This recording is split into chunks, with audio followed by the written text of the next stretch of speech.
Samsbury Hall, saksi bisu, cinta terlarang, fitnah, dan tragedi. Samsbury Hall adalah bangunan semi kayu dengan arsitektur bergaya abad pertengahan yang sampai sekarang masih terpelihara keasliannya dengan mempertahankan warna hitam putih sebagai tampak luar bangunan. Terletak di sebuah desa antara kota Preston dan Blackburn di wilayah Lancashire, barat laut Inggris, Samsbury Hall dibangun pada tahun 1325 oleh Gilbert de Southworth dan menjadi kediaman resmi keluarga Southworth sampai pada awal tahun 1600-an. Setelah beberapa kali berpindah kepemilikan, termasuk juga pernah menjadi asrama putra dan putri, pada tahun 1862 bangunan ini resmi menjadi milik Joseph Harrison, seorang pengusaha sukses dan filantropis ternama di zamannya. Sayangnya, tragedi kembali terjadi pada tahun 1879, di mana anak lelaki Joseph Harrison yang bernama William Harrison ditemukan tak bernyawa dengan luka tembakan karena bunuh diri di salah satu ruangan di dalam bangunan. Mengapa sebelumnya saya katakan tragedi kembali terjadi? Karena sebelum kisah William Harrison, beberapa kisah tragis lainnya terjadi di bangunan yang menjadi salah satu tempat paling seram di Inggris Raya ini. Termasuk yang paling terkenal adalah kisah Dorothy, anak gadis keluarga Southworth yang sampai sekarang dipercaya masih sering terlihat lalu lalang di tempat yang pernah menjadi rumahnya tersebut dan terkenal dengan julukan The White Lady.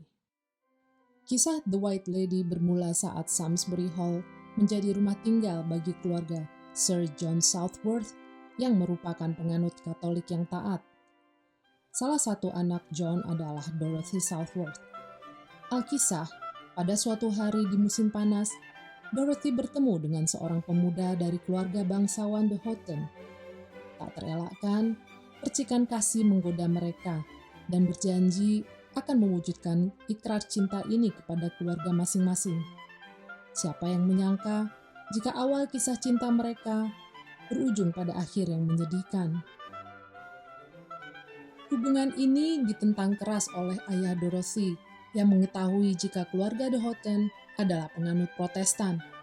Sebagai catatan, pada masa ini hubungan antara penganut Katolik dengan Protestan sedang memanas. Sir John Southworth melarang putrinya untuk bertemu kekasihnya. Tetapi, dikarenakan ikatan cinta yang kuat di antara mereka, keduanya pun berencana untuk melarikan diri dari keluarga masing-masing agar dapat meraih mimpi hidup bersama. Sayangnya, rencana Dorothy untuk kabur dari keluarganya ini sampai ke telinga saudara laki-lakinya yang bernama Christopher. Pada suatu malam berpurnama indah, pemuda The Houghton berhasil memasuki area Samsbury Hall untuk bertemu Dorothy dan menjalankan rencana mereka. Tanpa disadarinya, Christopher sudah mengincar keberadaannya dari balik pepohonan yang mengelilingi Samsbury Hall. Saat itu juga, Christopher secara tiba-tiba menyerang dan menghabisi nyawa pemuda malang ini. Tubuh The Houghton langsung dikubur di tempat kejadian perkara. Kejadian mengerikan ini disaksikan langsung oleh Dorothy. Keesokan hari, setelah peristiwa berdarah itu, ayah Dorothy mengirimnya ke Marseille, Prancis, untuk tinggal bersama para biarawati dan melanjutkan hidup sesuai dengan ajaran Katolik. Namun, takdir berkata lain. Dorothy yang harus menanggung trauma sepanjang hidup, tidak berapa lama kemudian akhirnya ditemukan meninggal akibat patah hati yang dalam. Secara mengejutkan, pada tahun 1926, saat tengah dilakukan penggalian untuk perbaikan sistem drainasi di sekitar Samsbury Hall, tepatnya di antara pohon horse chestnut dan pohon yew, ditemukan kerangka manusia. Investigasi mendalam pun dilakukan. Hasilnya, kerangka tersebut adalah korban pembunuhan dan sudah berumur kurang lebih 400 tahun. Selain itu, ditemukan juga sebuah cincin yang bertuliskan The Houghton, pada salah satu jari kerangka. Apakah ini kerangka dari pemuda The Houghton? Mungkin. Yang pasti, sampai saat ini banyak yang percaya bahwa Dorothy akhirnya kembali dari pengasingan dan setia menunggu kedatangan kekasihnya. Hanya saja saat ini dia lebih dikenal dengan nama The White Lady. Beberapa saksi mata sering melihat kehadiran The White Lady di dalam bangunan utama, di halaman, atau mondar-mandir di antara pohon horse chestnut dan pohon yew. Bahkan, beberapa laporan menyatakan kehadiran The White Lady hingga ke jalan raya di depan Salisbury Hall. The Salisbury Witches. Pada tahun 1612, terjadi serial pengadilan paling fenomenal di Inggris yang terkenal dengan sebutan The Pendle Witch Trial. Pengadilan ini khusus mengadili orang-orang yang pada zaman itu dicurigai melakukan praktek sihir dan ilmu hitam. Sedikit catatan, pada masa itu Inggris di bawah kekuasaan Raja James pertama yang terkenal sangat paranoid dengan hal-hal yang berbau sihir.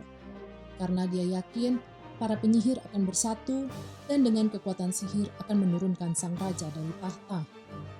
Dari sebab itu, maka keluarlah peraturan. Siapapun yang dicurigai melakukan praktek sihir akan diadili, dan jika terbukti, akan dihukum mati.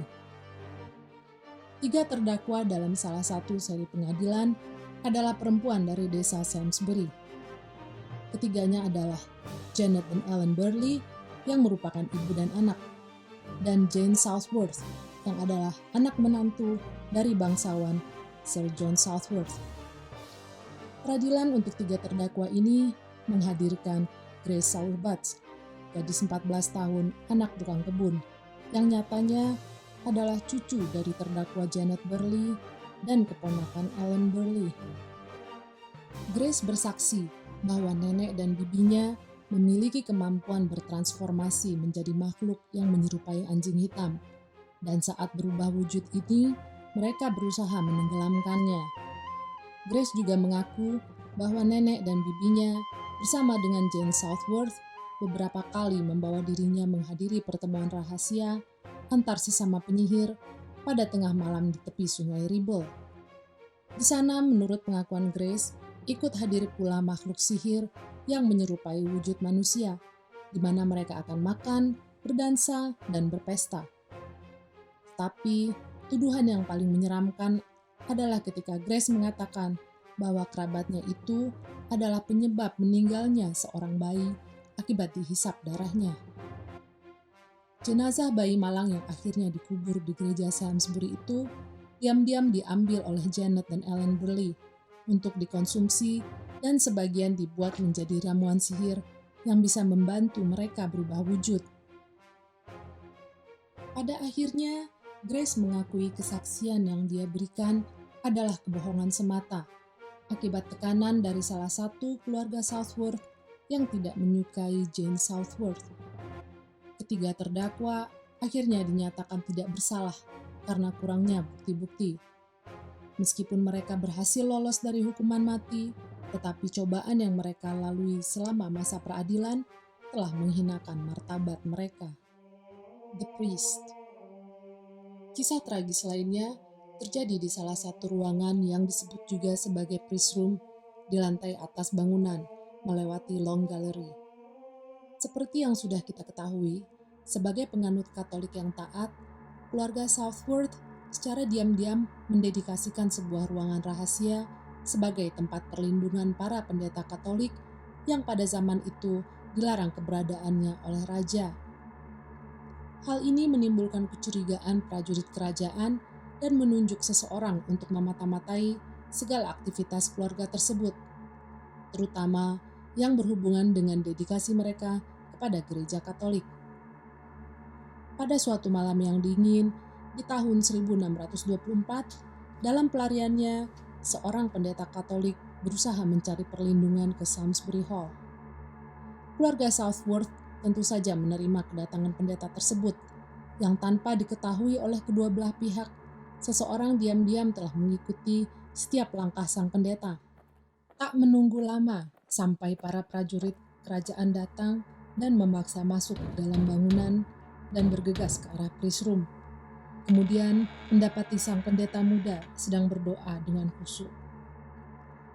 Apa yang terjadi selanjutnya sangat mengenaskan. Kilatan pedang seorang prajurit seketika menancap tengkuk sang pendeta, menyisakan jasad yang terpisah dari kepala. Tubuh sang pendeta kemudian diseret melalui long gallery sampai ke halaman depan Samsbury Hall, di mana seluruh keluarga Southworth dikumpulkan dengan tangan terikat dan bersiap dibawa ke penjara Tower of London.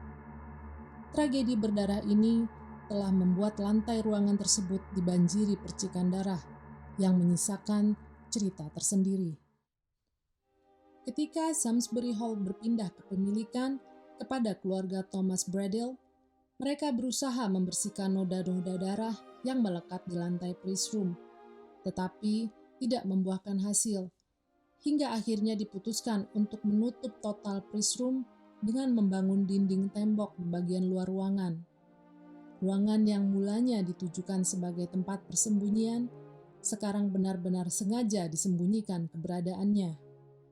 Hingga pada tahun 1898, saat Frederick Baines menempati Samsbury Hall, dinding penutup priest room dihancurkan, dan ruangan bersejarah ini kembali dibuka.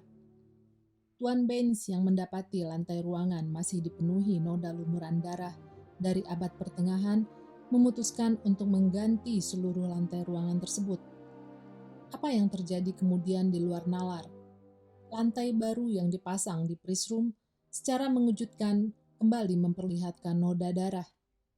Hal ini juga menjadi salah satu alasan mengapa priest room menjadi ruangan yang memiliki aktivitas paranormal yang sangat aktif di Samsbury Hall. Meskipun laporan penampakan cukup minim, tetapi pergerakan benda-benda secara tiba-tiba di ruangan ini cukup sering terjadi.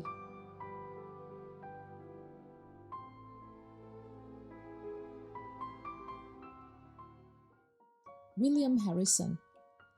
Kembali kepada kisah William Harrison, pemuda 24 tahun, putra Joseph Harrison yang mewarisi kekayaan ayahnya termasuk Samsbury Hall setelah beliau wafat. Bagi William, uang bukanlah masalah untuk memenuhi gaya hidup hedonismenya. Hingga pada suatu pagi, di musim panas yang cerah, kepala pelayan mengantarkan surat untuk William yang saat itu tengah sarapan pagi di Long Gallery.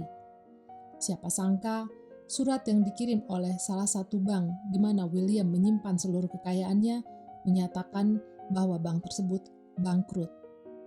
Alhasil, semua simpanan William di bank itu pun ikut menguap. Berita ini membuat William gusar dan depresi berat. Seketika dia meraih senjata api dan mengarahkannya ke kepala. Hentakan senjata membuat peluru menembus kepala dan memantul ke dinding perapian. Sampai sekarang, bekas pantulan peluru masih terlihat di dinding tersebut. Walaupun kesaksian dari penampakan William ini tidak sesering The White Lady, bukan berarti tidak ada sama sekali. Beberapa pengunjung melaporkan terlihat bayangan asing menyerupai seorang pria ikut tertangkap kamera dalam beberapa gambar yang mereka ambil. Bagaimana dengan kalian? Adakah yang berminat suatu hari nanti bertemu The White Lady atau William Harrison?